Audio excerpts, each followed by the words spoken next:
Holey Artisan হামলার পেরিয়েছে ৯ বছর, কিন্তু আজও বিচারহীনতার শৃঙ্খল থেকে মুক্ত হতে পারেনি জঙ্গি অপবাদে নিহত শাওনের পরিবার। ছেলেকে হারানোর শোকে আজও বিহ্বল মা। জঙ্গি অপবাদ ঘুচলেও এখনো পাননি কোনো ক্ষতিপূরণ। হলি আর্টিজানে সহকারী শেফ হিসেবে চাকরি করতেন শাওন। উক্ত প্রতিষ্ঠানে নারকীয় হত্যাযজ্ঞের পর নিরপরাধ শাওন তার আইডি কার্ড দেখিয়ে নিজেকে নির্দোষ প্রমাণের চেষ্টা করলেও তাকে মিথ্যা অপবাদে ফাঁসিয়ে দেয় তৎকালীন আওয়ামী সরকার। দেয়া হয় জঙ্গি অপবাদ, চালানো হয় অমানবিক নির্যাতন, এমনকি হাসপাতালে পরিবারের কোনো সদস্যকে শাওনের কাছে যেতে দেয়া হয়নি এমন অভিযোগ পরিবারের। এক পর্যায়ে মৃত্যুই হয় শেষ পরিণতি। কিন্তু কি অপরাধ ছিল শাওনের? তোমার ছেলে আছে, থানার পুলিশেরা বলছে তোমার ছেলে আছে, আর হ্যাঁ যে পিছনে যে বাইরে মাইরা একেবারে পুষাবের রাস্তা ফাটাই পড়ে মাথার বেড়ে নষ্ট করে দিছে, কাপড় চোপড় খুললা ওর যেই মায়ের মারছে রক্ত একজনে ধুইছে, একজনে পরিষ্কার করছে। মোবাইলে দেখলো ওর বাপ মা আইছে, এই মরা পোলারে টাইনা হেরসাইয়া গলার মধ্যে মাথার মধ্যে বেরি পায়ে বেরি টাইনা আমার পোলায় হাঁটতে পারে কিডনি দুটা ড্যামেজ করে লাইছে।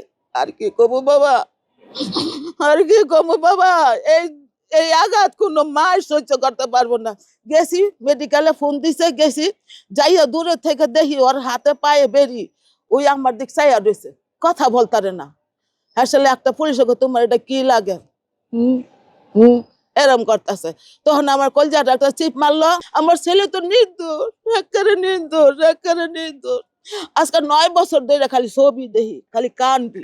নারায়ণগঞ্জের সিদ্ধিরগঞ্জের দক্ষিণ কদমতলীর নয়াপাড়া এলাকায় জরাজীর্ণ ঘরে বসবাস করেন হলি আর্টিজান হামলায় জঙ্গি অপবাদে নিহত জাকির হোসেন শাওনের পরিবার। ৯ বছর পেরিয়ে গেলেও এখনো চোখের জল শুকায়নি মা মাকসুদা বেগমের। আওয়ামী লীগ সরকারের কাছে ছেলে হত্যার কোনো বিচার পাননি তিনি। তাই বর্তমান সরকারের কাছে ছেলে হত্যার বিচার ও ন্যায্য ক্ষতিপূরণ চান সন্তানহারা এই মা। আমি বিচার চাই, আমি সরকারের কাছে বিচার চাই। দুধের ভিতরে ময়লা আছে, আমার ছেলের ভিতরে কোনো ময়লা নেই। এই বাচ্চা কি হইতে পারে জঙ্গলি? আমি সরকারের কাছে আবেদন দিলাম, হয়তো আমার ছেলের রক্তর ভর্তি রক্ত দিয়া গেছে, হ্যাঁ যদি সূক্ষ্ম বিচারটা যদি আমি যদি পাই, আমি মইরা গেল আমি শান্তি পাব। শাওনের বাবার দাবি ছেলেকে বিনা অপরাধে মেরে ফেলা হয়েছে।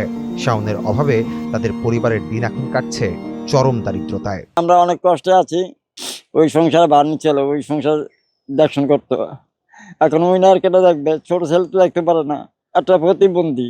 যে সরকার আসলে আমি বলছি বিচার চাই আমার ছেলের, এইভাবে কেন হত্যা করালো, কেন প্রশাসনে মারলো, আমরা সুস্থ বিচার চাই, কিন্তু এই বিচারটা হয় না এখন পর্যন্ত।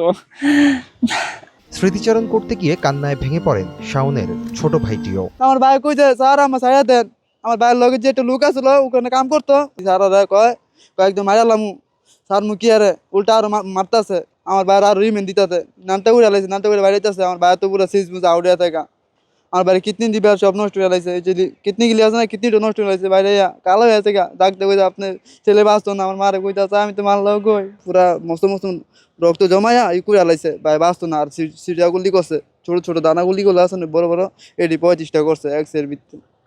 আমার ভাই কিছু খাইতেও পারে নাই, গালি ঘুমিয়ে দিছে। আমার ভাইয়ের অনেক অবস্থা খারাপ, কিন্তু কেউ আমাকে সাহায্য করে নাই। কত জামাত দিঘাইলো, কত জামাত দিঘাইলো, আর কত মাসের কাছে গেছি, আমরা দৌড়াদৌড়ি করছি, এনে গেছি, কেউ নি করে নাই কা। আজকে যখন ভাই বাঁচিয়ে থাকতো না, তাহলে আমাকে সমস্যা হইতো না, আমার ভাই আর তো ভালো হইতো। 2017 সালে হামলায় নিহত দেশি বিদেশি 20 জনের পরিবারকে সরকারের পক্ষ থেকে 2,79,00,000 টাকা ক্ষতিপূরণ দেয়া হয়। প্রত্যেক পরিবার পায় 13,95,000 টাকা। কিন্তু সেই তালিকায় ছিল না শাওনের নাম। অথচ তৎকালীন রাষ্ট্রীয় তদন্তেই প্রমাণ হয়েছিল শাওন ছিল নিরপরাধ একজন কর্মচারী মাত্র। সে ছিল না কোনো জঙ্গি। কেউ আমাদের কথা শুনে নেই, তারপর আমার ভাইকে তারা ওই মিথ্যা অভিযোগেই তালিকা রাখছে।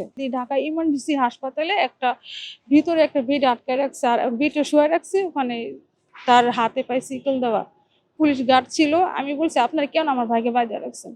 তো ওনারা বলতেছে ওরা সন্দেহ তালিকা রাখছে। আমি কেন, কোন কারণে, আপনি কিসের কারণে আমরা এই সন্দেহ তালিকা? আমার ভাই তো এসব কাজের নাই, আমার ভাই তো এখানে কাজ করতো। মারা যাওয়ার পরে 2 দিন নাকি 3 দিন পরে আমরা টেলিভিশনে বা পত্রিকায় এটা পাই যে ওর খাতা থেকে নামের তালিকা লিস্ট থেকে বাদ দিচ্ছে। 2016 সালের 1 জুলাই ঢাকার গুলশানের হলি আর্টিজান হামলায় 17 বিদেশি সহ নিহত হয় 20 জন। হামলায় শাওন বেঁচে গেলেও তাকে বনে যেতে হয় জঙ্গি, আর তারই জেরে নির্যাতনের শিকার হয়ে নিহত হয় শাওন।